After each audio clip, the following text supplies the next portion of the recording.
All right, that should be working. We should be in, and I believe we are officially live. Well, hello everyone. Welcome. It's just Christian today because today's video is about Cody and my partnership finally ending. I'm going to fill you guys all in on this. I'll answer some of your questions, but I'm officially taking over. Cody is out, and yeah, we're going to share the adventure from right there. As I get logged in, I see a couple of questions already coming in through the chat. But yeah, I just wanted to share with you all. It's just me now. Cody's gone. He's never coming back. The channel is mine. Aha. Just Wait a second. You still have the Zoom link? Ta-da. Well, this is You're not getting super awkward. me that easily. No, in all seriousness, happened? yeah, we have some changes I wanted to get you guys all up to date on. But I wanted to share a little bit because we have a punchy title. Cody and I are no longer partnered on everything. We're still partnered on a whole bunch. We're going to let you guys know what happened right now. As people join the chat, I'm sure we're going to get the same question a million times, but let's just open with exactly what happened. So the first rule of partnership that Cody and I set together is we're 50-50. We never question it. We're doing everything together until we hit our goals. Well, guess what, guys? We hit our goals. I retired my wife. We have all the pieces that Cody needs to retire his mother. It's going to take some more time because he's going to buy her a house. She has to do the shopping part first. But we've done what we set out to do. In that, there are some things that we are good at and not good at. And so we're now dividing our company into a couple of silos. In that, I have bought Cody out of our property management company because that is an operations heavy company and it's a people heavy company. I have the experience running people and operations. Cody's the best single buyer of real estate I've ever seen in my life. So I traded him a piece of real estate and Cody's going to now focus on acquiring for us. Our channel is going to be the same. However, the content's going to start going in two different silos as well. I'm doing more biz ops and more people. So as we want to offer more value, I'm going to be able to answer more questions as I'm spending more time focusing on the business, the operations, and the big piece for me, how do you never lose it? Cody is going to hop on the front end and do the how the heck do you buy these? How do you master the acquisition? How do you raise private capital? So we're basically dividing as I'm going to be the real estate business guy and Cody's going to be the real estate acquisition guy. And between the two of us, we're going to provide more value to you than ever.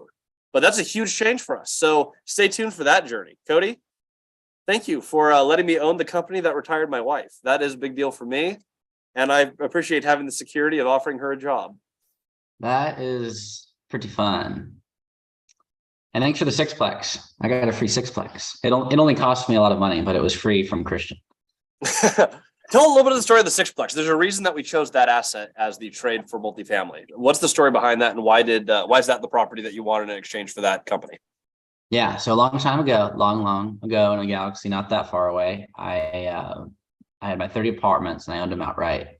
And I had a bad business partner who ended up taking a lot of money from a lot of people, which wasn't cool. So I had to sell out of my assets. I had to sell out of a multi-seven-figure position in real estate. And in that process, I had to sell out of a Sixplex. Now, when I got started on a 12-plex, a lot of people know this journey, but I had a bad business venture. And so I got rid of that person. But the Sixplex that we're talking about right now is the very first asset I bought with absolutely no help from a business partner, a joint venture. It was just me. And getting out of this really bad partnership with a business mentor at the time, really grateful for what they taught me, but they put me through a lot of BS to get there. I had to sell out of this asset, which I really didn't want to do. But I sold 10% out to Christian. So what we ended up doing is Christian traded me as 10% ownership in the Sixplex, which was the very first one I did with no joint venture, no partnership, no nothing. And I got that back just recently in exchange for ownership in PM. Hence, dividing the partnership in the title. It feels weird. I remember, so the actual conversation, the idea occurred to me on our drive actually last week. Cody and I tend to move quick on decisions, but we're talking about the valuation of our companies, and I was talking about would we ever sell PM to free you up to go buy stuff and to free me up to do other ventures? And Cody's like, well, no, because we have too much influence over rents, and that would just be irresponsible offloading that. And the idea occurred to me, what if I bought you out? What would our universe look like? And we discussed that over our drive over the mountains of what would Cody do with his time? What would I do with my time? And ultimately, does that decision move our partnership to the next level? Saying that we like to say all the time on this channel is, what you did to get where you're at is not the same steps that are going to take you to the next level. And for us to reach that level, going into silos in our business was a big deal for us. It's if I operate the properties Cody's still heavily involved, especially through the transition. But if I focus on the operations and the personnel and all those chaotic things that go into running a business, if that's my only focus, is our business going to be better? And are we going to buy more real estate if buying real estate is Cody's only focus, or if we both work on it together? We still work on a ton of things together, and Cody's still helping me with some of our excellent bookkeeping tasks because a lot of that was Cody. However, as we transition these things, I'm going to be the operations guy. He's going to be the acquisitions guy. And that's going to let us buy way more real estate, have way more content, and run a stronger business. So I am just super excited. But that's how that came about. We just had that conversation. You could own the first asset you ever bought by yourself and have a clear path to do so. And I can run a company that has the people, which is really what I've always wanted to do. I actually enjoy that piece of the business. And quite frankly, Cody doesn't love that part as much, which is fine. Now let's talk about principles, because we put all our principles on here. We like to call our shot, and we like to tell you how it is. We don't renegotiate until we hit the target. I'd like to really hone in on that point. We did not change a thing until we got to 100 units. We celebrated with the resort. We got the PM company up and running. We retired his wife, got me in a position where this year I'm going to be able to knock out all the projects at my mom's house, turn it into a rental, and then get her into a waterfront condo. And we got all the pieces, and then we took a good look just objectively at the businesses, at the organizations, and saw this is a way to improve it. This is the optimization phase. If you know our 4 phases, you got build phase, and this is not just for real estate, but you build, you stabilize, you optimize, and then you pay everything off. And so we're in optimization phase. We just optimized our companies to get to the higher level. And now I have a lot of time that I'm figuring out what to do with, but we're closing here in a minute on a 5 unit. We're working on an 8 unit. That's absolutely beautiful. Working on a 15, a whole bunch of duplexes, and a development site. So we are going to explode this year because of this decision to divide and conquer. And yeah, I mean, calling a shot. What do you think? 250 units in December? I think we can hit that 250 units in December, and I think in 3 years we're gonna cross 1,000 without syndicating. I'd like to put that out there. We don't need that BS. All right, do we want to jump into comments? It is a Whiteboard Wednesday. You know what? It is a Whiteboard Wednesday, and I think that's exactly what we should do. So, as always, we answer questions until the questions die. By the way, I'm at the Robin Hood today. I'm here most Wednesdays, but it is finally sunny and amazing. So if anyone wants to come out and visit, from now till like the end of October is prime time. Kayaks are on the water, and we are ready to party. Just not too hard, because I don't want you messing up my resort, not desort. That's not a word. But your questions, as they start coming through the chat, we will answer them in real time, and excited to kick off today. If anyone has any questions on partnership in particular, that is our core topic, though feel free to go into as much of the weeds as you want. And as they start to roll in, I'm going to keep them live on my phone because the sun's kind of in my eyes. Cody, do we have any questions already in the chat? Or are we answering a couple from the YouTube through the week? Because I can always get started on some of our questions there too. I've got one question from the chat. You can pull up some YouTube questions, but from Pasha. So you're saying it's a big deal with this movement. Do you guys feel relieved at all? I mean, absolutely. I have a lot less stress on my shoulders. I mean, I still manage the money. I like the Doug Dimmadome reference. Christian wears a lot of hats. Now he has a couple more, but my hats are to manage the money and to not go bankrupt. Like that. Those are that and finding out how to buy more real estate. Those are my roles. And they're big hats. Yeah, not going bankrupt is a good thing to make sure it happens, and having money to help flow the businesses is pretty important, and buying more real estate helps flow all the other things. So Yeah, it's great because we've identified the very few roles that are critical and then the many roles that are also critical, but just different levels of tasks. And it flows a lot better this way. And Uh, amazingly, because I'm taking on a lot more tasks, my stress level has gone down. And I feel like a lot of it is just because like the task I'm doing are now the tasks that I own, as opposed to like I'm doing tasks for ops while Cody's doing acquisition. And that can sometimes just, it feels like, hey, I'm doing a lot of the like holding shit together and it's a joint company. Now it's like the task that Cody's best at, acquisition, Cody's getting the recognition and the alignment of like, hey, he's making stuff happen and he gets a freer schedule for this. So like the compensation makes sense. Like go out, do what you're passionate about, acquire real estate, move us forward. For me, it makes it really simple. I don't have to do as many like the big things of like buy real estate and make sure that you keep the right debt to income and refinance and all that stuff. That's on Cody, which those are really important, really fun, but really time consuming. They don't distract me from the things of, are our taxes perfect? Is our bookkeeping perfect? Are our employees happy? Is the resort not falling apart? I get to run around and do those things, which is actually super rewarding. So while I have less day by a lot, by a uh, lot. I'm I'm the happiest I've been. I get to do what I love doing. I'm running around optimizing and managing people, and I actually love doing that. So this is fun all the way around. Yeah, absolutely. Nick Fazio said, this can't be true. The title. It's true. We split one of the 22 companies. A big one of the 22 companies. It is a huge deal. I remember the first thing that we asked is this, what's this going to do to our partnership? Because this is the first time we're not 50-50. Like this leaves room for other changes. And I like what we've come out with thus far. We haven't really changed anything else other than I'm going to take on more work and Cody is going to just focus on the biggest things. And it's the least stressed I think I've been in a lot of months. So we'll see. It leaves room for more changes, which I don't know that I love, but I love the fact right now that the clear designation of tasks, it's one company and one property that are spun off from each other. And I think it feels really comfortable. Yeah. Question from the chat, or sorry, not from the chat, but from the comment section of YouTube. One of our recent videos, $13 million in debt, how we did it. Someone asked, what's your cash flow on the $13 million of debt? Let's answer that from our numbers guy, Cody.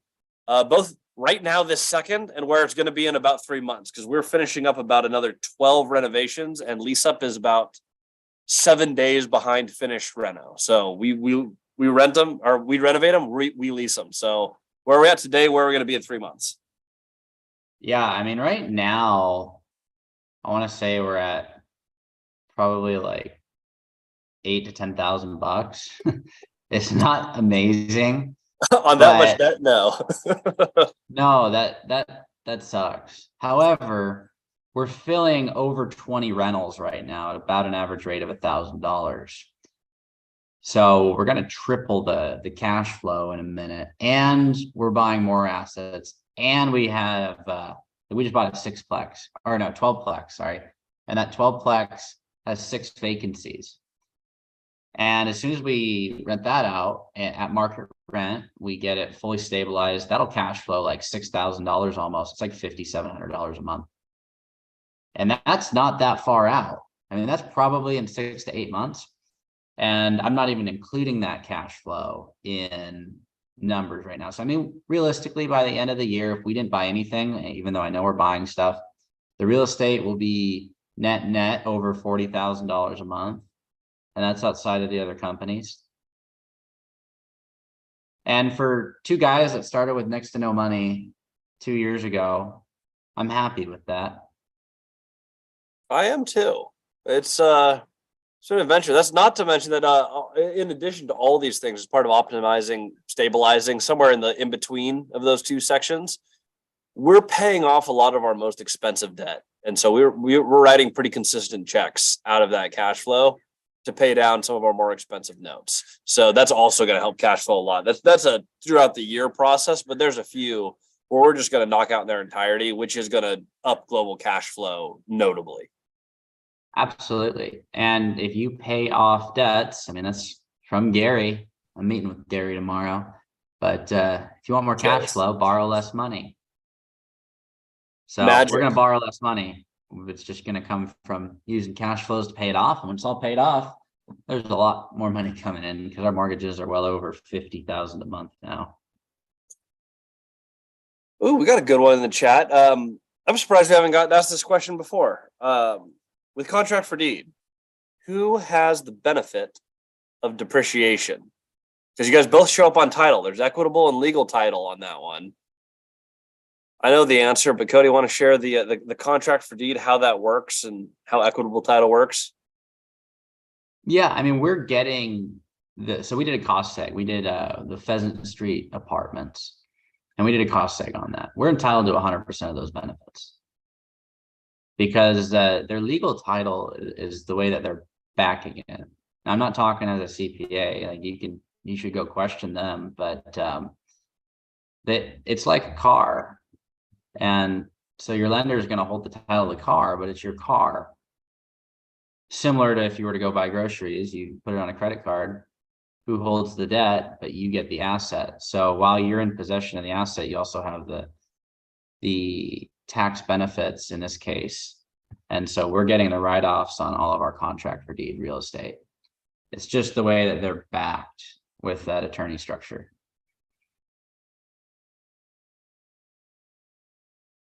That's a good question. I haven't seen that before in the chat.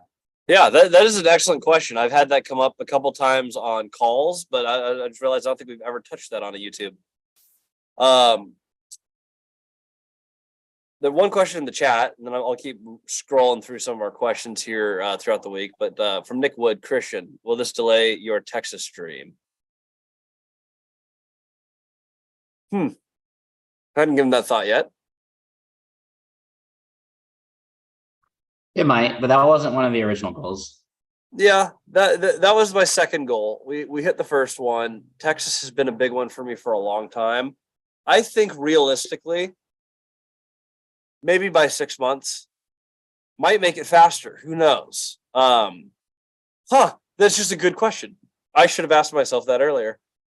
With Texas, you stumped me. Well done. I don't get asked new questions very often. That was a new one.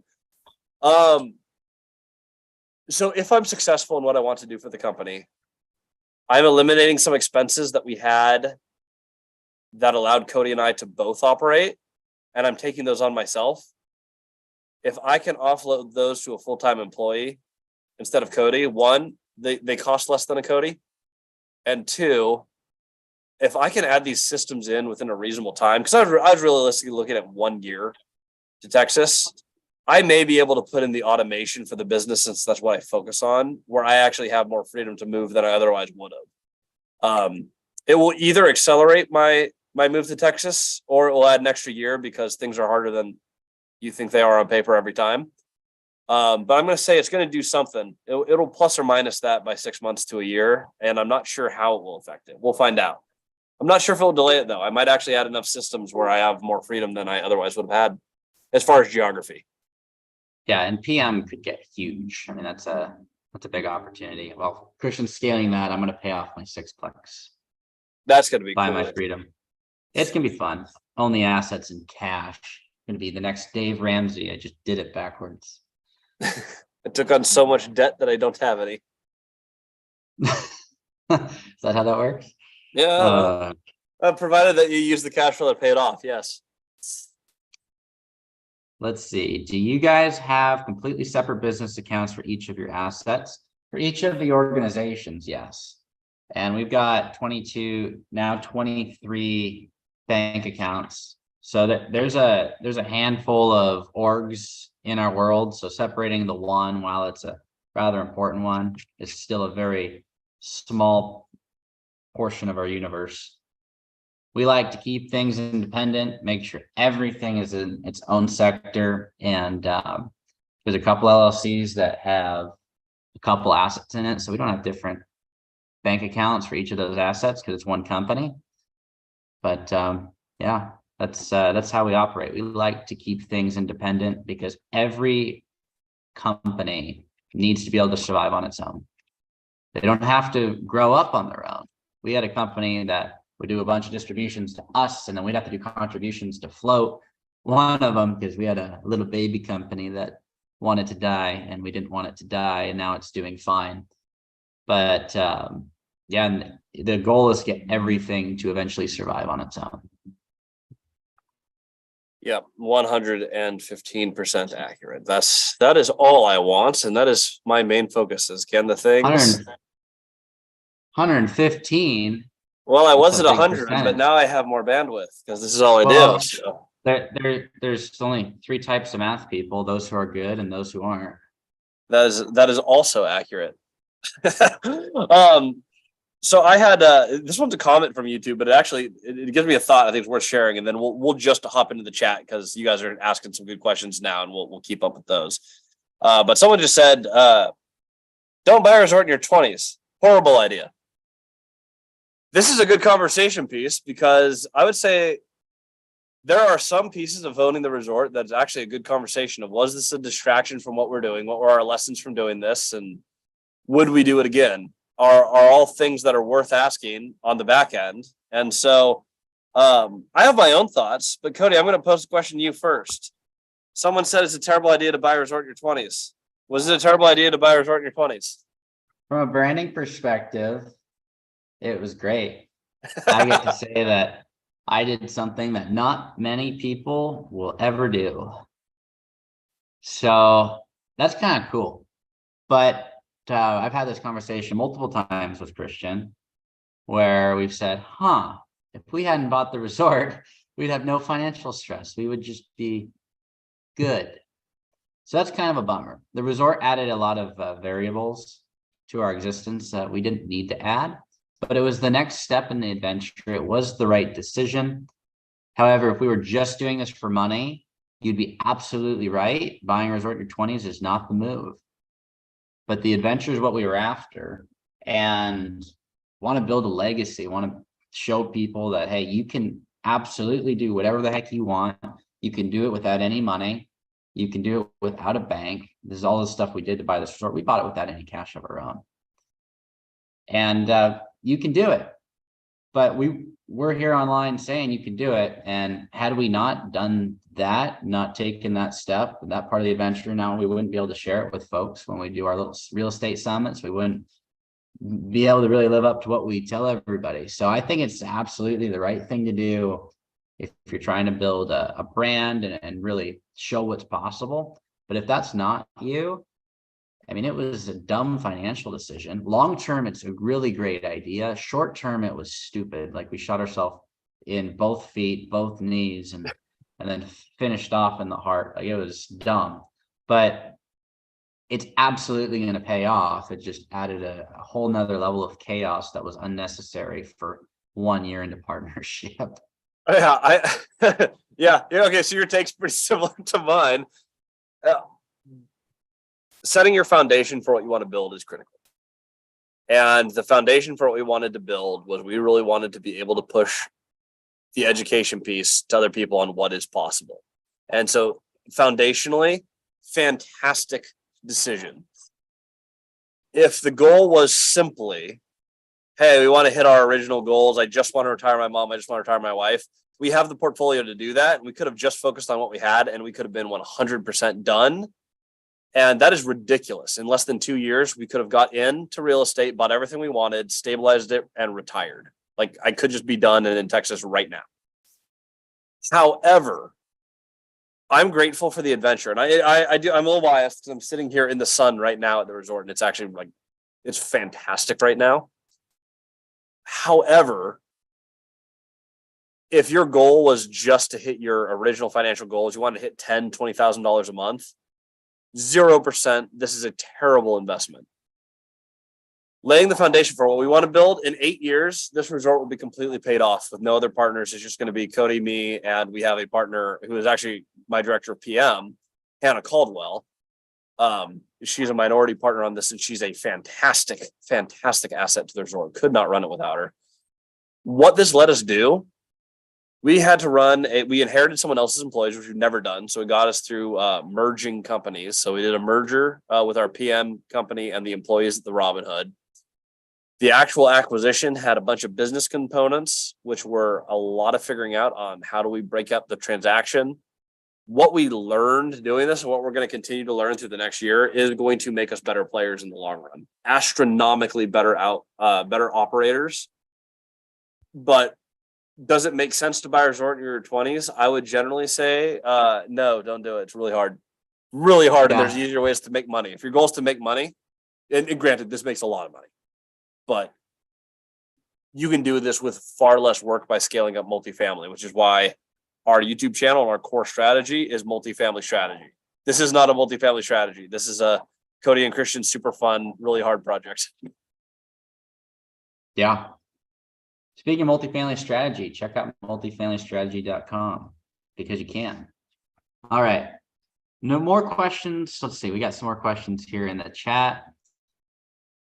So let's see. That smaller cash flow will slowly flip to be incredible. Abso-freaking-lutely. We've done so many renovations.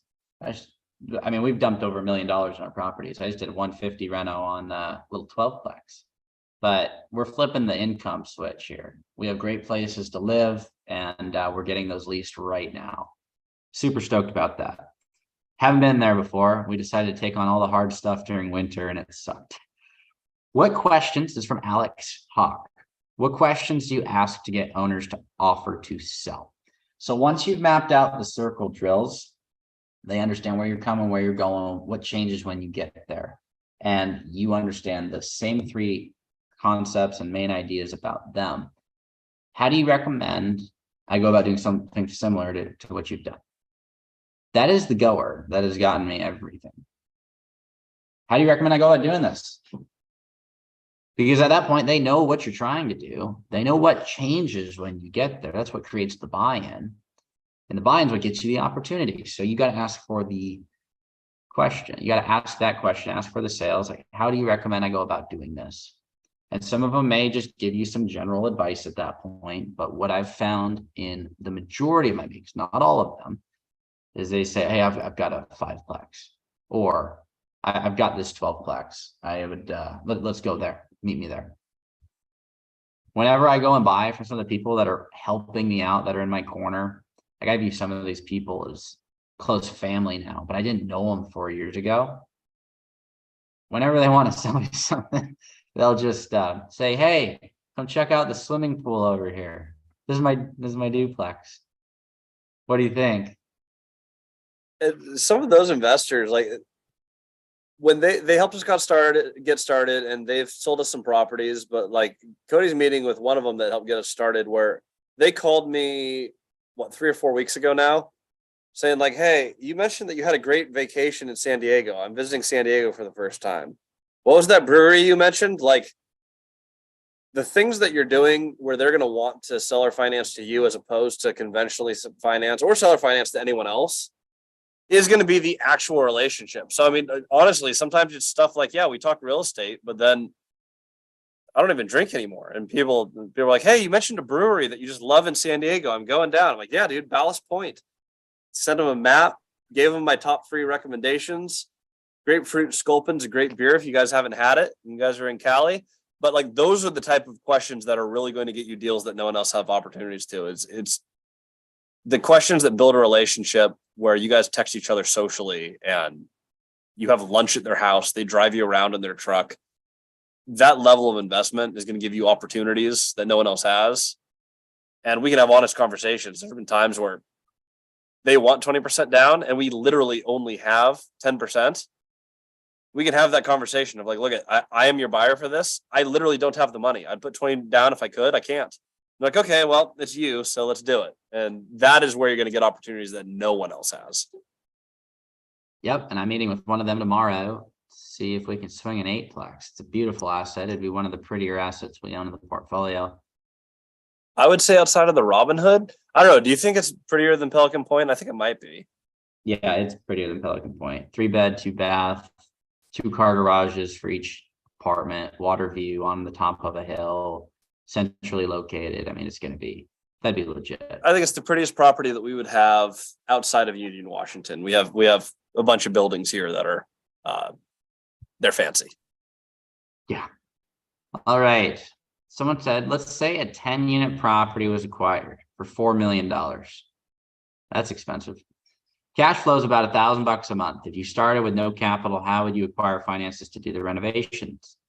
Then would you refinance? Well, if you're buying something for $4 million and you're only cash flowing $1,000 a month, you've got a problem.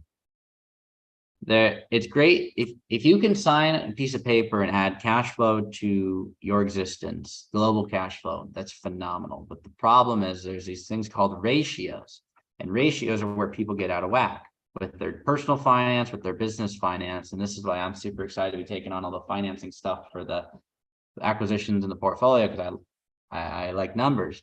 But that ratio is very bad.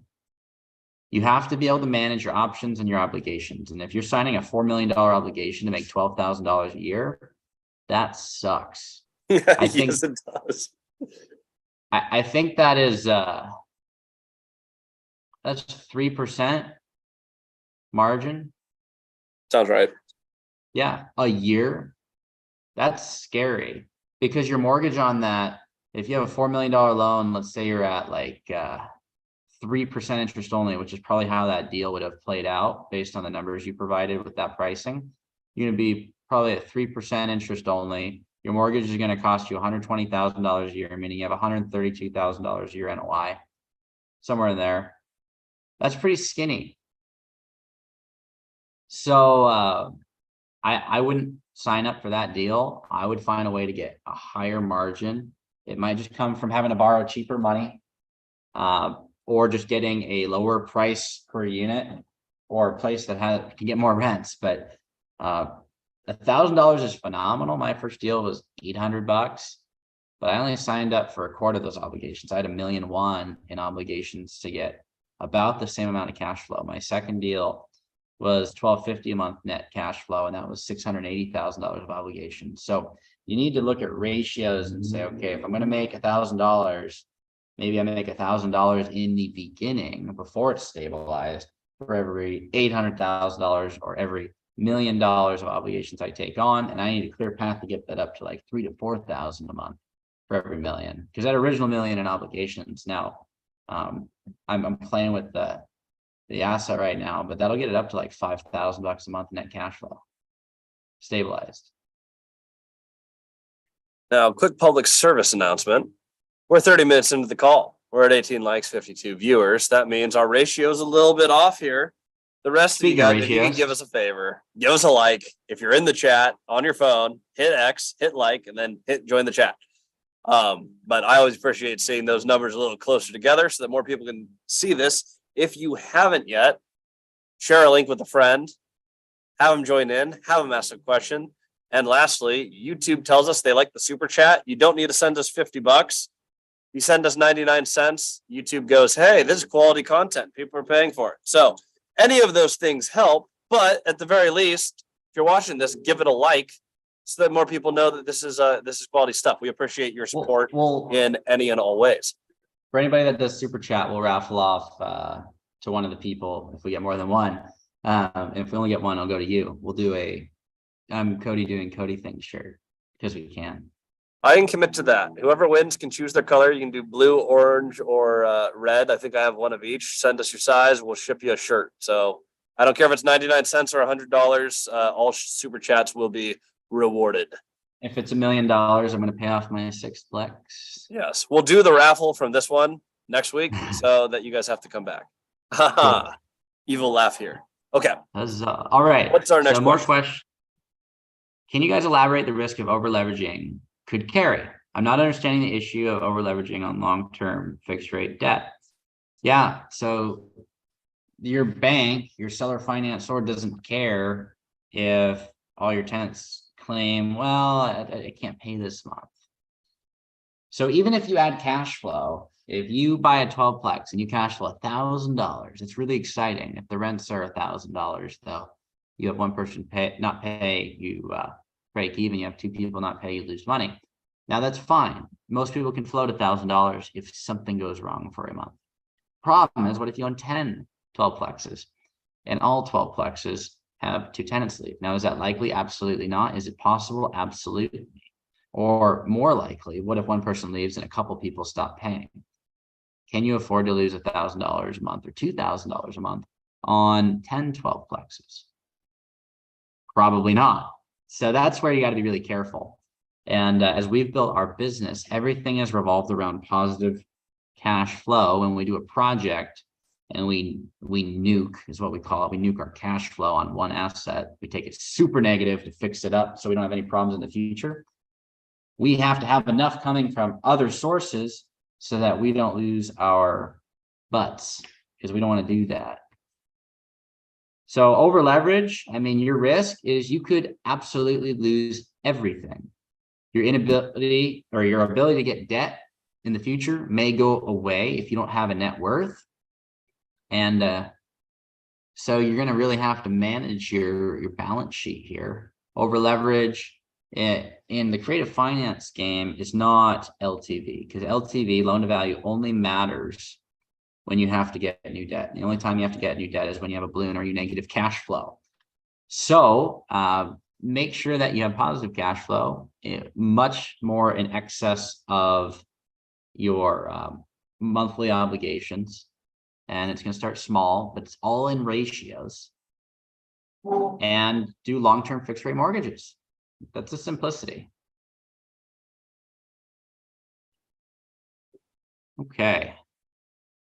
I understand you guys have used equity for some of your deals. Have you ever used prefec? No, I mean, we haven't had to do preferred. I mean, we've written deals where it's equity, but it's similar to debt, but that's just because some deals have no further encumbrances. But we don't like to do preferred equity if we don't have to. Okay. What exactly does optimizing and stabilizing mean?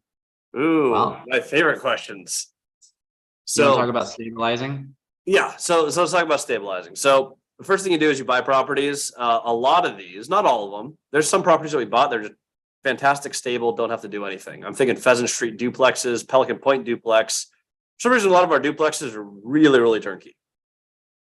You take a property like the 38 plex, where you have a bunch of vacancies and a bunch of non-pays, a bunch of deferred maintenance. Stabilization means the things that have to be fixed. And by have to be fixed, I mean like health and safety or major aesthetic problems are fixed. If you have, let's say 40 units, you want to see at least 37, 38 of those rented. That's a stable asset. The target, depending on your market, stabilized is going to be somewhere between 90 and 95% occupied, depending on what market you're in. It's in that ballpark. So we have, Over 100.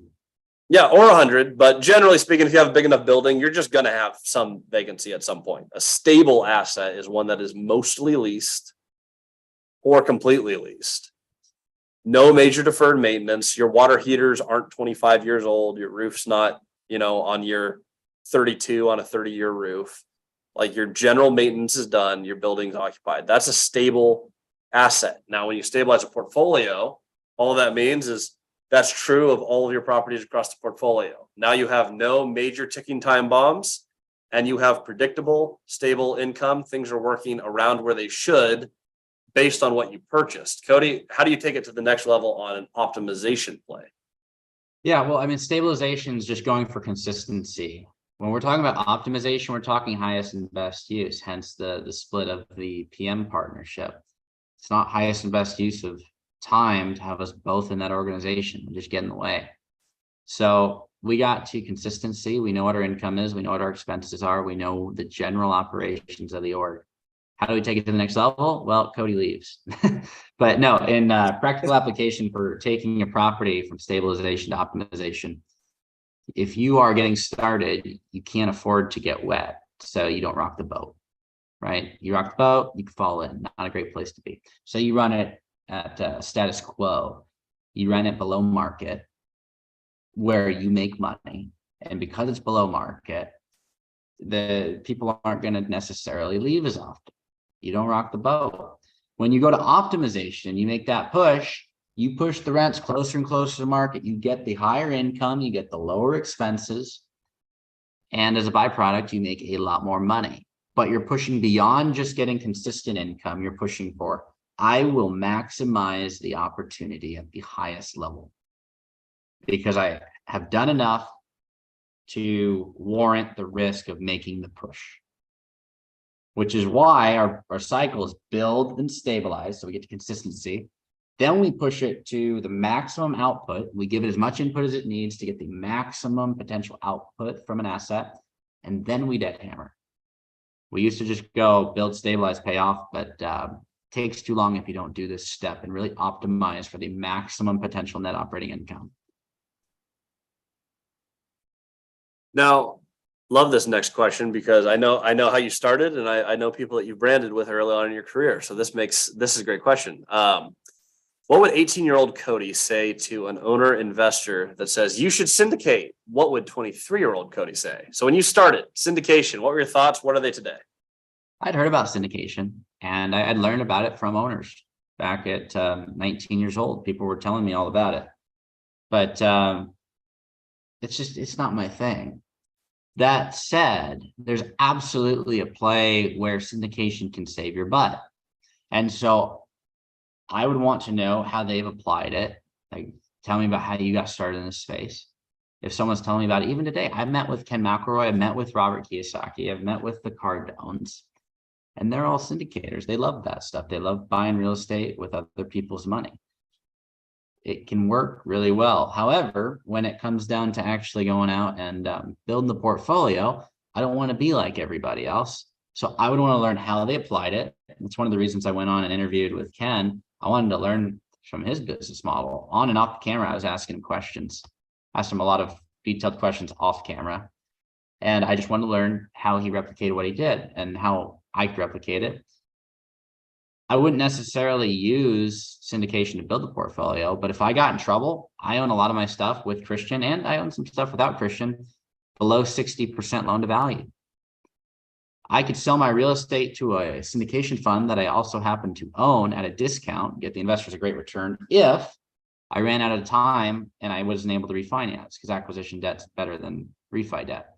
So I could sell it to myself at a discount and syndicate out the equity and get a cash out event. But I would just want to learn and ask about a practical application. How do you replicate this? At what point did you see this as a way to take your business to the next level? And how do you recommend I go about doing the same? It's going to be the same general questions. But if I don't get a takeaway just because I don't like their business model or the bulk of their business model, that's on me. That would be my fault. And that's not a good place to be.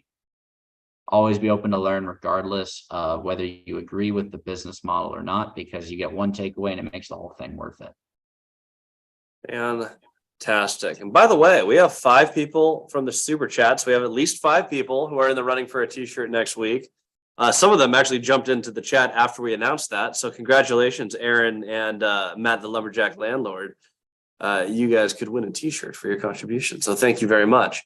By the way, if you guys haven't checked out Matt, the Lumberjack Landlord's course, I should drop a link below this, which I will. I just went through it myself. I finished it last week. If you're self-managing or you're starting a PM company, which was relevant to me, fantastic course. Best 8 hours I've spent on my business. I could say that as a 100%. I don't endorse anyone else's courses, but that is fantastic. So Matt, thank you for your contribution there. If you guys haven't checked it out yet, I will put a link in this immediately after we are out. When cold calling in the beginning, did you experience a lot of people not picking up? Yes. Also, if the owner is out of state, would you be more transactional over the phone? I mean, you can be, but there's an owner I met with, and he and his family have got 900 units in California, out of all places.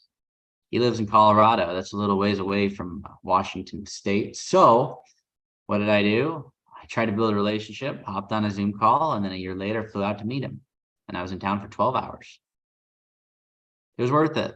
You can absolutely do the relationship thing. It might cost you a little bit more money, but I got some valid takeaways, like some really strong takeaways from him. And I recorded the owner meeting and put it on YouTube. So you should check it out. That owner meeting is on our YouTube channel. And it's a good episode. I think that was up there in watches for us. I've actually watched that a couple times because I was not on that trip, and really cool. You got to do that. How exactly did you? Oh, go for it. Okay, I'll take the turn this time. How exactly did you guys come to the conclusion of creating a partnership between each other? Well, it actually started. We were working at the same firm, and I had one set of goals. I bought a little bit of real estate by myself. Cody's bought a little bit of real estate, significantly more by himself. I was unaware of what you could do with creative finance. So I knew how to operate some businesses. I've hired a lot of employees. At that point, I'm not a lot. I've done 10 to 20 employees. I was spinning up the business ops part of my career. And when we connected, we actually went to Grant Cardone's Growth Con. The owner of the company ditched last second, asked us if we want to split a room on 2 separate queen beds. I don't know why that question always comes up. It was 2 beds. But we spent the day together. First day, talked about our goals. Second day, got all amped up from Growth Con. Third day, actually didn't even attend the event. We went to the beach and just talked about how we would actually apply what we learned the last 2 days. This is the most important piece of partnership. You're headed the same direction. And for Cody and I, we set a goal. I want to go here, retire my wife. Cody's like, I want to retire my mom. That cost about the same. What is it going to take? It's going to take 100 units. Then we celebrated with a resort. Notice we haven't launched this video of ending any of our partnership stuff until we hit that goal. Once we did, we went, how do we restructure to optimize what we have and not step all over each other? Perfect timing, exactly what we needed to do. But that's how we got to that conclusion of partnership is, am I going to get here by myself? Cody wasn't an ops guy. Cody was self-managing for the most part, 30 units. Taking on a 38-plex together, which was our first deal. Self-managing 68 units and one of those being a super rough building, that would have been a lot. I personally think Cody would have pulled it off, but I think he would have had absolutely no hair left. I think he would have stressed himself to death and there'd be no Cody left. Partnering together. And then eventually I learned that my hair was gluten. It was not even stress at the end of it. However, it wasn't a gamble we were willing to take. We want to protect the hair that Cody has. And so we partnered up for that adventure because we wanted to do that together and didn't want to take that big of a financial decision on our own. I can say for 100% fact, that was the best personal and financial decision that I made at that time. Taking on a partner with a different set of skills and different set of knowledge. It also helped me just take the courage part of like, this is a huge undertaking. I'm glad I don't have to make the decisions alone. Yeah, it's like, no, it's not. Join the cool kids club. Let's go. And we did. Yeah. Donald missed why the partnership ended. For those who are newer to the chat, because we've cycled through some people, let's do the 100,000 foot view. I'm an ops guy. Cody is not. We just explained why we partnered and why we started going in silos, but we hit our goal. I bought Cody out of the property management company. You're going to see us partner on a lot of real estate moving forward, but I'm going to guess the ops heavy stuff is probably typically going to be me because I love pain apparently. And Cody is going to do a lot of acquisition, but I freed some stuff off Cody's calendar. So I'm going to guess that Cody has some new things that he announces here in the next little bit that I am not even aware of. But as Cody figures out exactly what he does with a little bit of extra time outside of acquisition, we freed him up to take on the most important parts of the business, which is buying the real estate and making sure that we still have money. Hugely important. Both help. I don't want Cody thinking about anything else than those. So we took the other things off him. And the nice thing with my universe is that I have a wife who's also in the business. So 2 people can run the ops without having to involve Cody, which is great. Yeah. And I hired my dad. That's a new thing too. My dad's working exactly 30 minutes a day for me. So yeah, new things. Nice. You say build a foundation by cash flow. When you raise money, you say you double your investor's money. How does that work when you buy that amount with debt charged by crazy interest? All right. Some people go to Gary, Indiana, and they buy for cash flow. Some people buy in Seattle for appreciation. We like to do a little smarter than that, and we buy based on cash flow for equity growth. we do not compromise, and we buy for both. Doubling money is difficult if you don't know what you're doing, and you have to find opportunities other people don't see. It's not always with price. Sometimes it's with terms. A lot of the times with us, it's with terms. But in order to do that and to borrow a ton of money and to pay out high interest debt, you have to have great opportunities. And all the opportunities that I've done that with, I bought off the MLS and they've been on the market. So how do you make one of those deals work? Well, you figure out how to optimize that real estate above and beyond what other people can do. There's two types of groups in real estate. We've got insiders and you got outsiders. Now you might think about this like insider trading in stock market, which is not legal, but a lot of people make a lot of money doing that. Well, in real estate, it's the opposite. The outsiders control the real estate market. The insiders are people that have been in any given market at any given time. They usually own for a while and they have all the stigmas with all the properties and they don't think it can go to a certain place. While someone that with outside money, we saw this all over the States, how prices just shot up when people left California. Well, outsiders came in, they're like, that's a steal. I'm going to come buy that up. Well, the same thing happens with apartments, and that's what's called cap rate compression. A whole bunch of foreign money comes in from a different area, not just saying from out of the States, but money comes in, inflates prices, and boom, you have lower cap rate markets. So what we did is we went in and became an insider. We bought a whole bunch of real estate from people that have been in the market for a long period of time. You got debt markets and equity markets. Central Washington is primarily an equity market. I was looking at CoStar, over 40% of all residences are owned in cash over there, which is pretty incredible. That includes some of the multifamilies. And so a lot of people own their stuff outright. So we can go in, start buying stuff, and we get into that equity market. We throw some debt at it, and that just means we're borrowing money. And then we get it online, and we get a whole bunch of people with more money than us to buy up in that market. As a real estate agent, I go get my clients to start buying up the market, and that brings outsider money into an insider market, and boom, all the assets go up, all the rents go up. It's not beyond affordability. People usually say, well, if you make 1,000 or you make 3,000, you can afford 1,000, but we've got a lot of people making like 6,000 or 7,000, paying 1,000 in rent. So it's still very affordable, but we were able to really push up equity in that market and pay the high interest debt. Now, if you didn't track with that, you can watch that again, but that's exactly how we did what we did. We just went in, got a whole bunch of deals, put it online, got a whole bunch of friends and clients to start buying up the market because we showed them it was a great opportunity, got cap rates to compress and multiply the money so we could get new debt and pay everybody out. It's free real estate. Woo! My favorite price. If you can learn that crash course of what I just said, you know, you can do this in any market. It's easier in tertiary markets and secondary markets, but if you repeat that, my job is to find that next market that we do that with. But you improve a whole community. If you renovate every building, an area is just nice. And so that's what we're doing. And if you repeat that, you start making everywhere nice. You can pull all the money out and pay off the high interest rate debt with low interest rate debt. Now, let's see here. Hopping back into the chat here. I had from Franklin here. What's a good purchase price to cash flow ratio?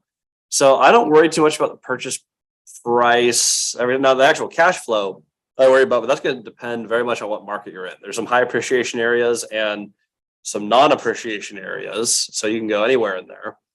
But it very much depends on where you are buying. For example, if you're out in the Midwest, you're probably going to look at places that cash flow. I've seen a lot of deals that cash flow 20, 30, 40% cash on cash return.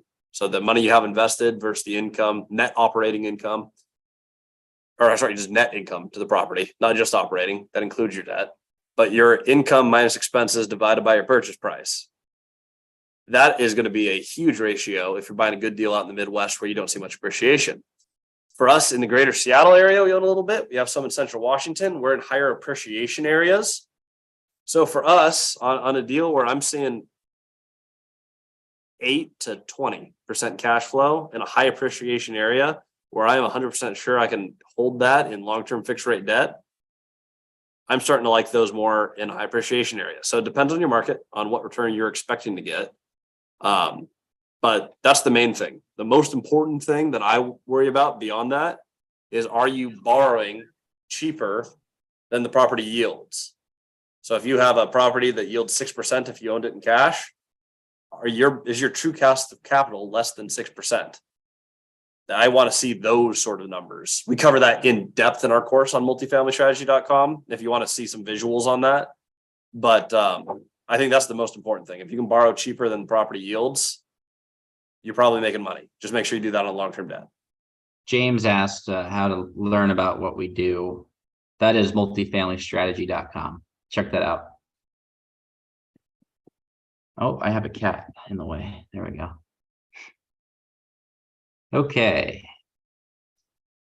What do you mean the partnership has ended? We divorced. The big D. No. Spun off a company and traded him a property. Yeah, we separated two assets, PM and a Sixplex.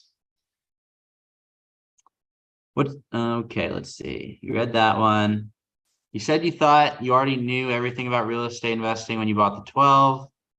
What are some things you learned since then? Well, yeah, in the beginning, I thought I knew everything. I thought I was a pro. I didn't know jack about anything. So, I mean, everything I've learned since I bought that 12plex. That is where the learning really began. It's one thing in theory, you can know how things should play out, but until you borrow millions of dollars, cash flow plan, hundreds of thousands of dollars a month, like until you get to that point, you're not really going to know how it feels, what goes wrong, what goes on. I mean, Christian and I are going to make an announcement. We're buying a 5plex with our own money. We're not even going to borrow. We're not borrowing the down payment. It's going to be crazy. That we're just going to buy it. We wouldn't be able to really fathom that until we do it. So we're doing it. But I've learned all of this stuff. Practical application, everything has happened ever since then. In theory, I knew how to buy real estate. In theory, I knew about seller financing. In theory, I knew about property management. In theory, I knew about raising money. But until I did it over and over and over and over. This is called actually executing upon the mission here. Like, until I did that multiple times, I didn't really have a great grasp on it. And so I wasn't the professional, I wasn't the expert. And I quickly realized I was getting started. I didn't know anything like I thought I did when I was getting started. But that's an adventure everybody goes on. Until you do it, you haven't done it, you won't know how to execute on it. You'll think you will, but then you get there and you're like, that didn't work like I thought it was gonna.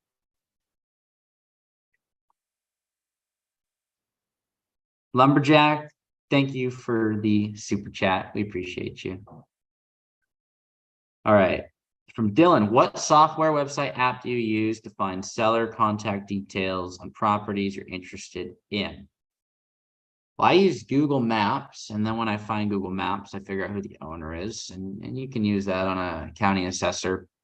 And then once you find the property owner and the city that they live in, you just plug those in on Google, and you can put in a phone number, and it'll pop up for 9 out of 10 people. And then the other 1 of 10, you can usually find within like a 10-minute search. But I don't have any apps that I use. You can use apps. I mean, there's some that I've heard of, but like CoStar, or what's the other one? PropStream. I think people use that. Yeah, I think PropStream's a big one a lot of people use. I haven't used most of the paid stuff since I used to work at CoStar. I kind of just know that system, and that's my comfort zone.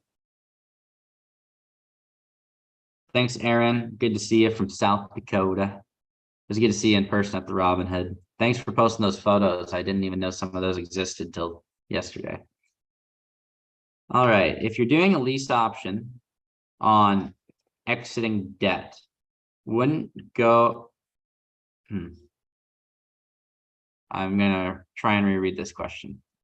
If you're doing a lease option, wouldn't it be the same as subject to without ownership?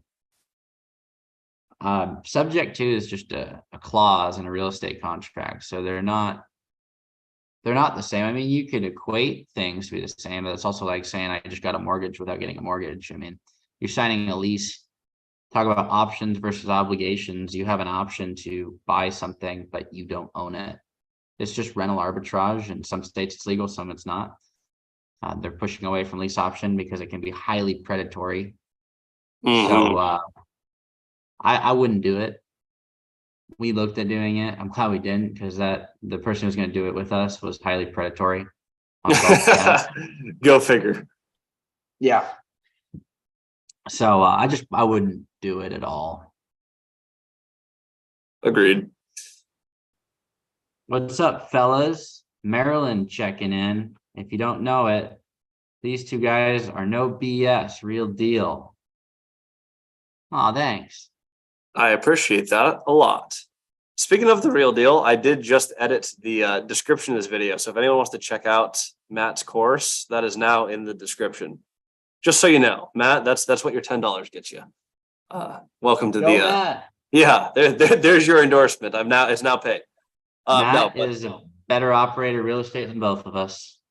Combined. Matt's the smartest investor of all time. I'm going to stop just worshiping Matt on this call, but seriously, if you guys have technical questions or like really want to learn how to own your real estate, Matt is the boss. He's the best investor I've ever met. Chris asked, how do you figure out market value for a multifamily in your area you're not familiar with? In an area you're not familiar with. So if it's commercial, it's going to be based on the income. You're going to look at the net operating income, which is your operating income less your operating expenses. That does not include debt. Debt is an option. We can all identify as rich, and then we're rich. So debt is just an option. So you have your OPEX that is subtracted out of your operating income. And it goes income less expenses equals net operating income. And that's the money you have to pay your mortgage and pay yourself. And so all you got to do is take that net operating income divided by the market cap rate, which is the cash on cash return if you paid cash, because then we can do apples to apples between asset classes. And so if you buy $1 million asset and you took the total rental income and you subtracted out the total expenses like taxes, insurance, utilities, maintenance, management, repairs, all those, then let's say you had $80,000. If you bought it for $1 million, take the 80,000 divided by 0.08 and boom, you're at $1 million valuation. You're at 8% cap rate. It's just inverse of each other. So you can go either way, but you figure out what's the average going rate of return people would expect if they paid cash. And now the trick is, if that's your dividends, you need to borrow cheaper debt. You need to have your cost of capital less than that number, and you make money on your leverage. But as far as valuation goes, for 5+ units or storage, something like that, mobile home park, it's going to be based off that cap rate. For 4 or less, it's going to be based off of rental comps that are local to you. So if there's a fourplex that trades for $1 million, there's a good chance that your fourplex, if it's right next door, could be worth $1 million. When's the flipping channel coming out, Cody? Well, I mean, that could come out whenever. We'll do some more videos. Parkour. Yeah, if you guys watched our most recent short, we don't do a lot of flips. There's a reason for that. Yeah, Christian will die. Yeah, I also can't do one. But no, that was a one take. I didn't even warm up, just threw it. I was prepping to not land it and just say this is why flips suck, but I landed it. So I had to come up with something on the fly. But no, we'll do some more videos. Those were fun. Have you ever considered seller financing an island? No. But we have considered seller financing a mountain. Yeah, we did look at seller financing a mountain that had a ski resort attached to it. Someone asked earlier if we'd buy more hospitality. Yes, but it would have to be 10 times bigger than the Robin Hood. And that's one where Robin Hood is, you see, that's one of those few things where that's a project I might look at that Cody wouldn't look at. I could do another one of these, but I would give my team more equity. So I had to do a little less because I have people who can really operate these things well, but I need to give them more incentive. I'm not one to give equity, but I would do one of these again if I gave someone enough to take a bulk of it off of me for the management, because they are intensive. When building a relationship with an owner, would it be wise to ask them if they know other owners in the area and the market? So try and get in contact with the biggest players. I mean, I wouldn't. I'm there to meet with them. if you know how to meet with them, just do the same thing with all the other bigger owners in town. And if they're really bought into who you are and you showed interest in them, they'll introduce you to the other players. That's happened very consistently with us. Hey, have you talked to this person yet? Or hey, there's this property that's not right for us, like the Robin Hood. It's not right for me, but this could be right for you. Like those conversations happen if you just focus on your relationship with them. Communicate who you are, learn about them, be a normal human. I think that's too transactional. Who else should I be introduced to? That sounds like you're only meeting me to move yourself forward. I'm meeting with other people. Yeah, sure, to advance my position, but I really just want to get to know them and provide whatever value is appropriate. It's just like, hey, let's meet as people. I'm trying to play this game. There's another player in the game. Don't complicate it past that. Otherwise, it's going to get weird and transactional and no one will like you. From Aaron, I've got memories in the background behind where Christian's sitting. Heck yeah, Robin Hood Real Estate Summit. Be there or be square. It was good to see you there, Aaron. We appreciate you making the commute all the way from Dakotas.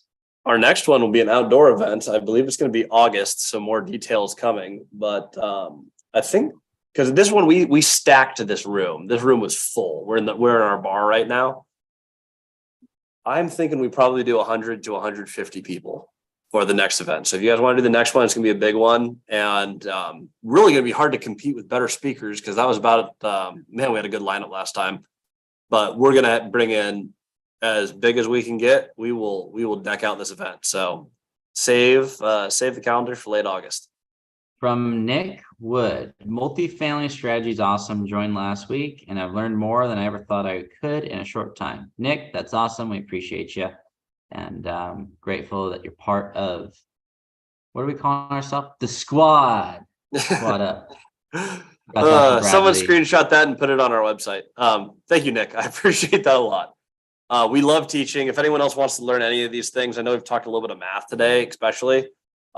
We put it all in the video course. You can check it out there and then join us 3 times a week on the mentorship group. I love doing that, but we're limiting that to 10 more spots because it's getting really full and we don't want to take anything away from anyone who's in the course. So we'll 10 more filled and we'll cut down the sales on that substantially. All right. Question for you. Alex said, can you get in trouble for using someone else's CoStar account? Nope, but they can.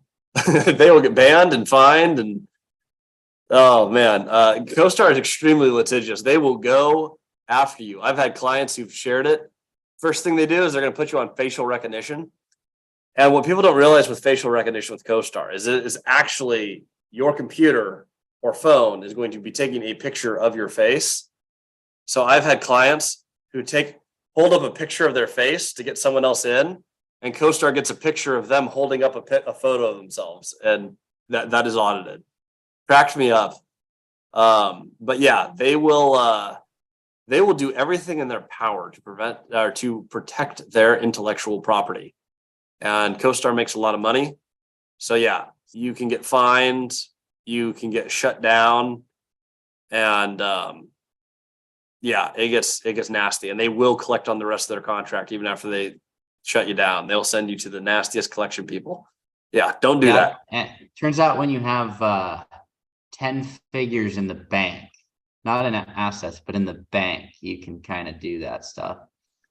Yeah, they call it the war chest, and they usually hold $1 to $3 billion in there to acquire smaller companies. So yeah, they do not mess with CoStar. If you want access to their stuff, buy their stuff.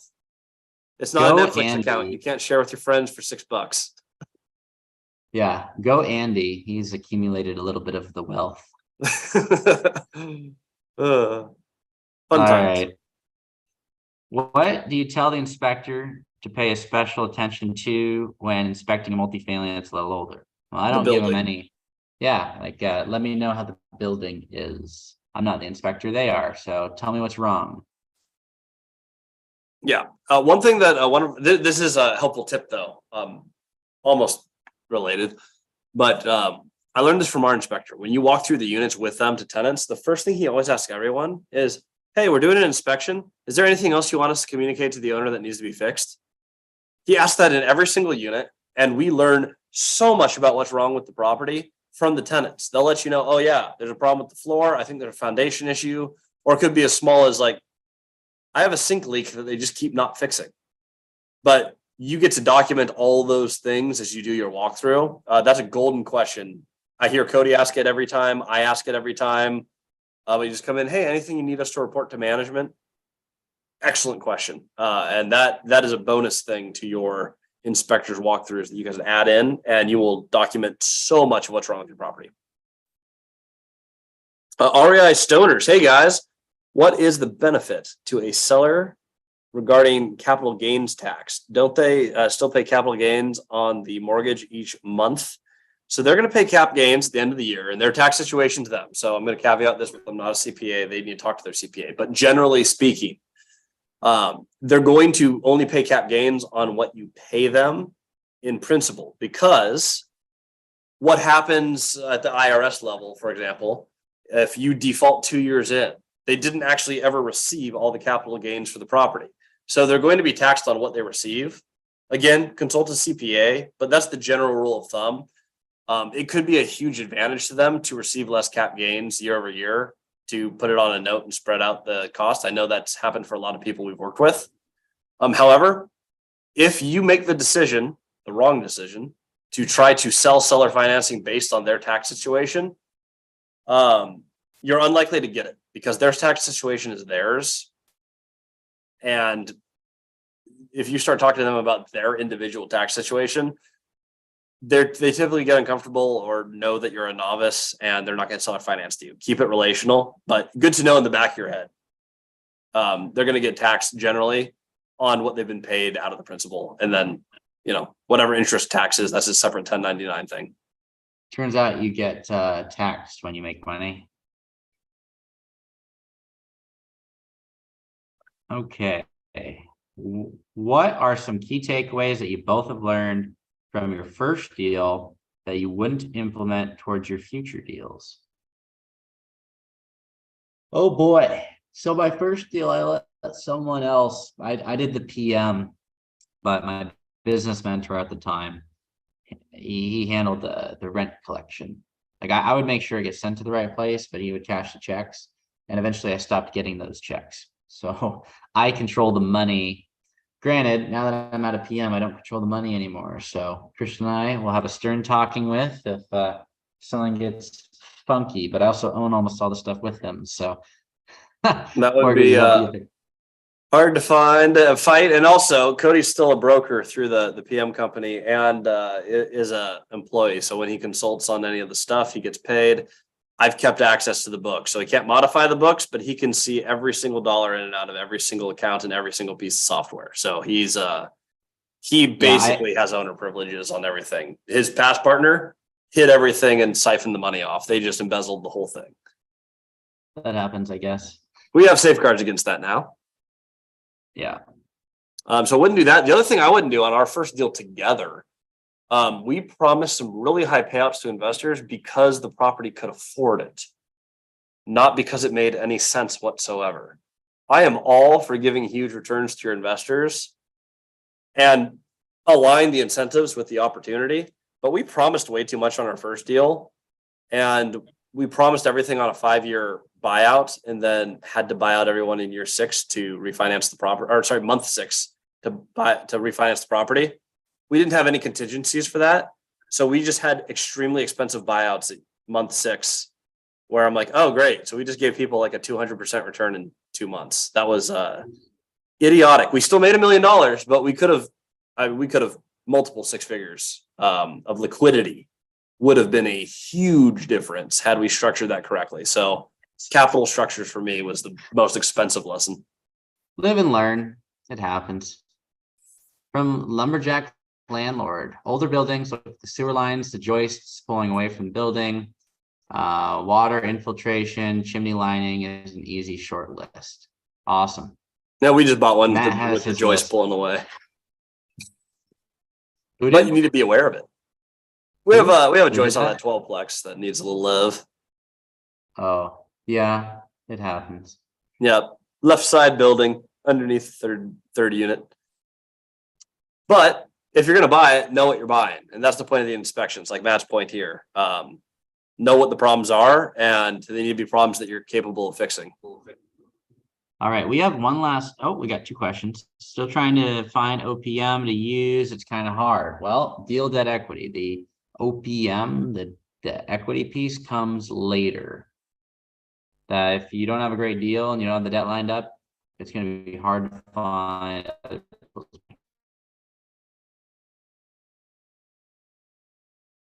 What are you guys' top couple of reasons to refinance?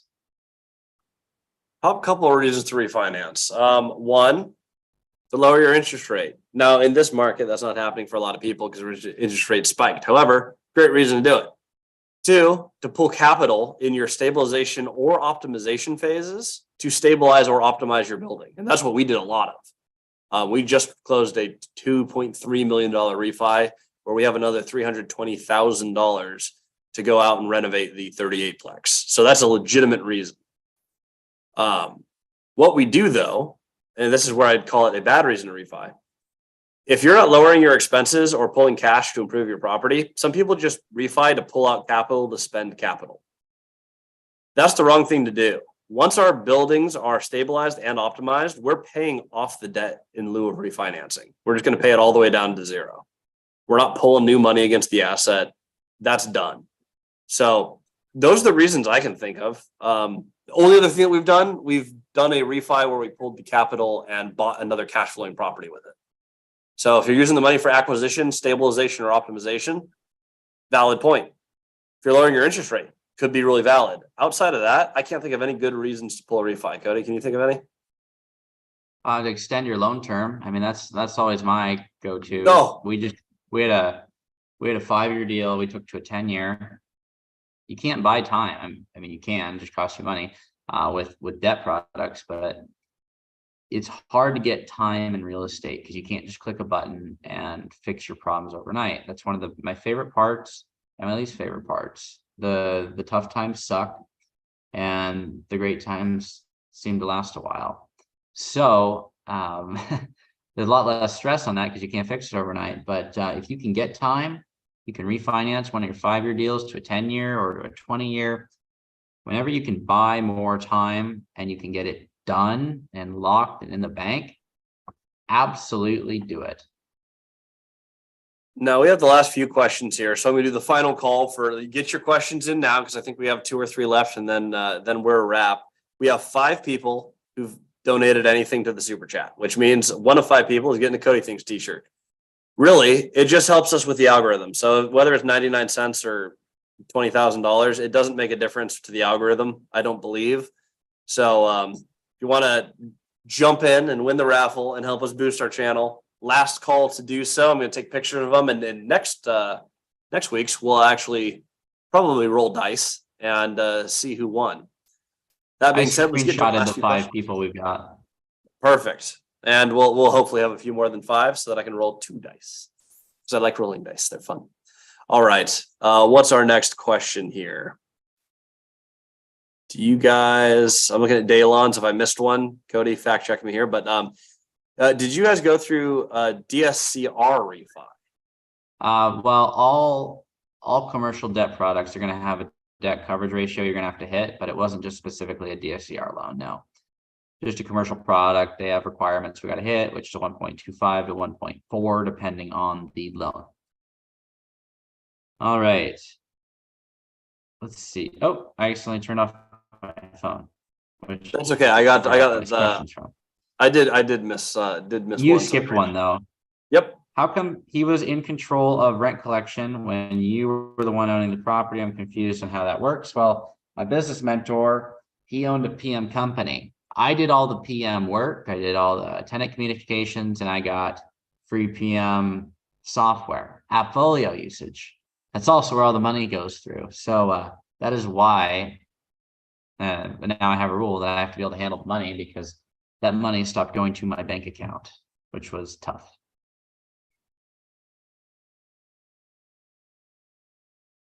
From Alex Hall. All right. What are a few ways you like to structure debt and ownership with money you raise? Well, it depends on the deal. 10,000 foot view on this. If you have a ton of cash flow, generally speaking, debt's going to cost you less than equity. Buyouts typically if you're given less cash flow up front, less monthly payments, there's a bigger incentive on the back end for the investor. So if it can support debt, we're typically doing debt, and I love doing that. Any of the investor debt, we usually try to pay off as soon as humanly possible. I don't like owing individuals money, but sometimes individuals have money that you need. So that is how I structure those. But basically, how fast can I pay it off? What do I need to do to get the deal done? And where does it make sense for everyone? And most importantly, do everyone's objectives align? So in our course, again, multifamily strategy, the mentorship, we spin the Rubik's Cube on deals every single Tuesday. We look at everyone else's deals and we come up with how would this work? It's going to be extremely deal dependent, but that's my basic rule of thumb. If we can do it as debt and the property can support that debt day one, let's do it as debt. If it is a value add project that doesn't have the cash flow day one to support additional debt, we'll do it as an equity partner with a buyout on the back end. Sweet. How do you see how many or which properties are paid off in your market? So what I do, and you can typically see it, but not every state is a disclosure state. There are some non-disclosure states. I think Texas is one of them, but you can see when it sells and if there was a recorded mortgage. If there's a recorded, and this is just like statistics, if there's a mortgage recorded last year, highly likely they have debt. If there was a mortgage recorded 17 years ago, they probably don't have any debt on it. It's just, you don't know for a fact, but regardless, I'm calling people to learn how they got to where they're at. I'm not calling them to buy. So that aside, I'm just calling people that own real estate. They usually tell me what they do. Well, I got to 30 apartments and I paid it all off. And I wish I didn't pay it off until I got to 80. That's a real story. So, yeah, I'm not asking and I'm not looking up front. They're just going to tell me over the course of that relationship how they did it. And it really doesn't matter, I don't think.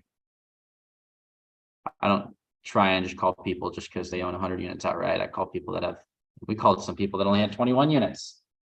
They happen to own everything in cash because they only pay cash. They don't believe in debt. Yep. And if they don't believe in debt, they're unlikely to sell or finance to you. So that's good to know. But that's why you don't go after these transactionally. I learned a little bit from him. He's referenced a tenant or two our way. Nice guy. You just go through those meetings and you build more relationships. There's one more person in that city who knows who we are. Awesome. REI Stoners found an off-market deal through a coworker who is setting up a meeting. Besides not talking about their tax situation, what else should I avoid? Over talking or over explaining your situation. And the easiest way I found to avoid that for myself is not to over practice. Know what you want to say, script it out. But if you plan that too much, people end up just vomiting the whole thing. And I've done that. I've done it in front of Cody. And we've seen almost everyone in our mentorship do that on their first calls when they're learning the script. When it's new, habit is to over talk. So don't over talk. Be able to sum up, this is who I am. And I've actually met with REI Stoners, and it was a fantastic meeting, and he's a great presenter. But just like we did when we met, talk about who you are, tell your backstory. You have a fantastic backstory. And then just open the floor to questions about them. And if you just do that, that's the biggest thing to avoid, is just don't over talk. It's my biggest weakness. Keep it that simple. Cody, anything else you would avoid on that first meeting?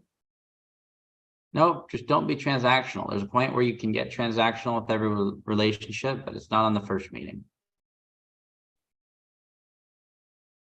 How fast, this is from Alex, how fast can you get a deal from an owner you just met? I mean, it could happen. They could offer it on the first time you meet them. But it could be first day, it could be 2 years down the road. I've had both. The first day ones are nice, but don't expect that. From All Nighter Hider, wow, you guys are still live. I'm here, we can start now. All right, everybody, you heard it. We can start now. Boom, shakalaka. As Right. someone who wants to get into, what's up? Oh, I was saying, and thank you, REI Stoners and Charm City for the super chats. I'm screenshotting those now so that everyone is in and documented. It looks like I do get to roll 2 dice. I think we just put a little piece of paper up or on your whiteboard, and we do 1 through like however many people, and then we just roll a die and have the camera on it, whichever one it rolls. I guess we can't have 1, and we probably shouldn't do 2 because the odds are low. So we'll start at like 3 to 3+. We'll get it all figured out, but I'm excited. I have I have like a container of 36 dice, so we can roll quite a few of these. As someone who wants to get in real estate with a very demanding W-2, assuming your strategy would be hard to find deals and manage large units due to time strain, what advice would you have? Well, you don't have to do it the hard way. You can do it the smart way and have third party manage your bigger assets. That's what Caleb and Chuck did. And I think they're better off for it. They spend a lot less time. Well, granted, I don't spend any time on it now, but they spend, like, I'm doing their model now. I have third party management, aka Christian. You don't have to manage all your assets. It's really not that hard to manage small stuff. You got 10, 20 units, you can manage it even with a pretty demanding job. But if you don't want to, interview all the local PM companies, get references, and see who the best one is. That's fantastic advice. Have you guys declined a seller deal that looked amazing through trailing financials, but something completely threw off the deal? Same question to Lumberjack. So Lumberjack, if you haven't already, you can answer that in the chat. For us, yeah, we had a 13 unit that financials looked fantastic. Price per unit was ridiculous. And then we walked through and the whole thing is garbage. And if we were just starting, I probably would have taken on the challenge. But we already have like 20 renovations going simultaneously. It's really expensive. The last thing my team needs is a brand new city, brand new building that has every type of problem that I don't want to deal with. It would be expensive and it would take too much time. So on that one, financials, 10 out of 10, as far as what we were presented with. The other problem with it is they had no bank recs to verify their financials. So I couldn't even tell that the financials were real, which they probably were. Yeah, it was bad. All right. Thank you, Pasha. You are in the drawing for the Doing Cody Things shirt. We're going to, one day at a time, create a crew. I just envision going to a real estate event and seeing random people that I haven't met in person yet wearing that shirt. And we can't do one for me that's Christian doing Christian things because it will sound like a church event. So now that I have the PM company, I'm going to have to make some t-shirts so that I can hand those out. And that'll be Christian's brand. How would you structure an owner finance deal where the owner has a mortgage? You can assume the mortgage or you can pay it off. Now that money doesn't have to be with your money. You can borrow it, but those are the ways we do it. You either pay off the debt or you assume the debt. And if anyone here posts that you could do subject to, technically yes, but if you're following our rules, no, you can't. Not an option. Yeah, that's the stupid clause. Save it for Santa. All right. How many owners would you estimate you've met with exclusively in Moses Lake? All of them. No, not actually, but I've met with a lot of the owners in Moses. There's not many mid-sized multifamily people that I haven't met with yet in Moses Lake. There's one who always blocks our calls. I only see him with his camera off when I'm in court. Curse you, Miguel. Meet with us. Always evicting people. I know. Every time I've been in eviction court, he's been there, but he always blocks us. He doesn't want to meet. So it's not everyone, but it is a lot. That is what we do. Is we meet the people, and the fun thing is, and Matt can definitely back this up. The more you play the game, and the more you're around, like there are stuff like the best way I can meet Miguel, who never meets with us, is probably because he sees my name all the time in evictions court, and he's gonna at some point go like, "This guy's a player going through the same stuff." I'll bet you that is how I end up building that relationship. Probably message him, "Hey, seeing you on court on Friday," and he might actually respond. I'll have to do that from a different number since he blocked me, but you guys get the deal. Like that's when you play the game and you're around people, more and more people will just get to know in your market. This is who you are. Now, when our broker calls someone, this happened this week. They reached out, beautiful building, 8-plex that we're buying. They're like, "Hey, my buyers can close on this. They also own a property management company. Like they're ready to go." Is it Cody and Christian? Yes, it is. Like you guys will get there if you keep doing this in your market. Everyone will know you. And the people who don't, it's even cooler when the other owners in the market just tell them about you. I don't even have to introduce myself anymore because someone else already has. We got a comment from Pasha. I'm Christian, not doing Cody things anymore. I don't know that we're gonna get many sales of that shirt, but I'm up to make it. We'll make it. If you make it, they will come, right? Yeah, I'm Cody, not doing Christian things anymore, though everyone will think that you just left a church, so we can't do that shirt. Yeah. Oh Oh, boy. my name's difficult to brand.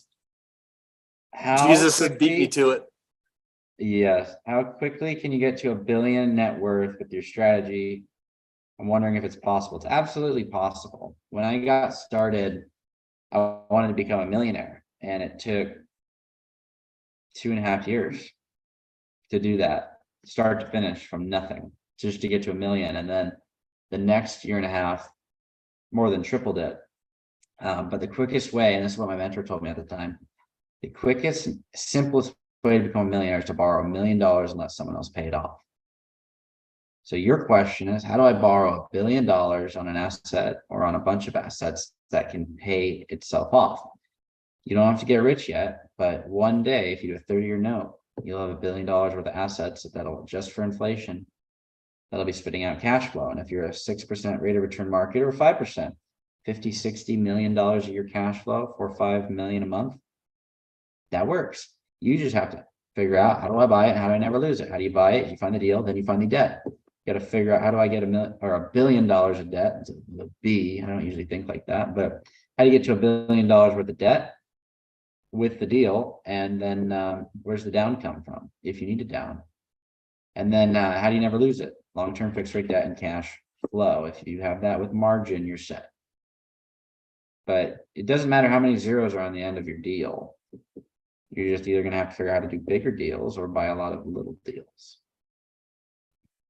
I got a question in the chat here. When will you property manage in Spokane? So technically we do. And here was the promise. I'll tell you guys a little bit of the story without mentioning names, but they said, hey, this is the most passive building that we've ever bought. Super easy. We just need a PM who's going to collect rent and has good leases. I'm like, we have good leases and we can collect rent. Occasionally we might have to post the notice, but outside of that, it's going to be just fine. That building has taken more time. 8 units has taken more time to manage than the whole rest of our portfolio combined. It is a pain in the butt. However, I'm out there. So I am open to managing in Spokane. However, we have to have a long conversation before I take it on. I have boots on the ground. I have contractors out there. We can do it, but I'm not managing like a duplex out there. If you have a 25 unit building or you have a portfolio, I am open to the discussion. We're not going after it super hard, but I am fully capable of doing a great job out there. So Josh, if you want to DM me on Instagram at Christian Osgood, if that's a conversation you want to have, I can have that conversation with you. All right. Got to make a shirt with the cow picture from Cody's PC background. That is actually just a picture of Christian with long hair. We will do the comparison side by side when we do the raffle. We can That do is factually, if my hair is down, it will look like the cow. It looks exactly like the cow. It's ridiculous. Moo. That's a short. Chase, if you're watching, write that down. Write that down. All right. How long do your meetings typically last on average with new investors that you're looking to book a meeting with? Well, if you're meeting with a new property owner, I mean, it could last an hour, 30 to 40 minutes. I met with an owner today and it was 2 hours. And that owner, I've known for 4.5 years. I was thinking about that today. 4.5 years I've known this person. I've known them since I got my license. Like, it was the very first month I got licensed, which was 4.5 years ago. That's crazy. That same owner also helped me write the basic structure for spinning off PM from Cody. He had a partner who took over PM from him in the past. And so we had that conversation of what people specialize in, and the same guy Cody's meeting, just fantastic advice. And that owner meeting was like 35 seconds while Cody went to the bathroom. Yeah. I was like, hey, we're looking at doing this. What would you do? He's like, I did that. Here's how I would do it. Make sure you put this clause and this clause in your contract. I was like, oh, okay. Awesome. Cody Reb said, y'all helped me get into debt. Best decision ever. For those who don't know Cody Reb, Cody bought a $600,000 deal. He did 3.5% down. I believe. And now it's worth $1 million a year later. That doesn't suck. I'd love to turn 20 G's into $400,000. That was Yeah. a stellar deal. Cody came into my office, was like, I have a buyer for that. To this day, I have no idea why Cody and I didn't just buy that, but I'm really happy that that worked the way it did because Cody's awesome. Cody Reb is fantastic. He has another Cody who is also doing Cody things. And yeah, I'm really happy you guys got that deal. And if you guys haven't checked out his social media, you guys should see the reno he did to that basement. That had 3 decent units and 1 really dirty basement. That was a gut job. Well done on that project, Cody. All right. From Alex, how many meetings does it take to get a deal? Well, it depends. It can be 1. We mentioned that earlier. It could be 1. It could be 5. It could be 10. You may never get the deal, but the relationship's worth more than the real estate. And that wraps up our questions. So an hour 40 into it, I think we are done. All right. Well, thank you everyone for joining the chat. If you guys haven't yet, the link to Matt Hawkins' course, I just add to the description. Again, I've never endorsed anyone else's course ever. It's really good. It's really, really good. So if you guys want to go through the management and follow that rubric, and that is how you do it. Other than that, you can buy your own Cody shirt. I think the link's in there too. We're going to be doing a raffle next week, so join for that. And everyone, we just appreciate your contribution to the chat here, and we'll talk to you guys all next week on 3 o'clock Pacific Standard Time. See ya.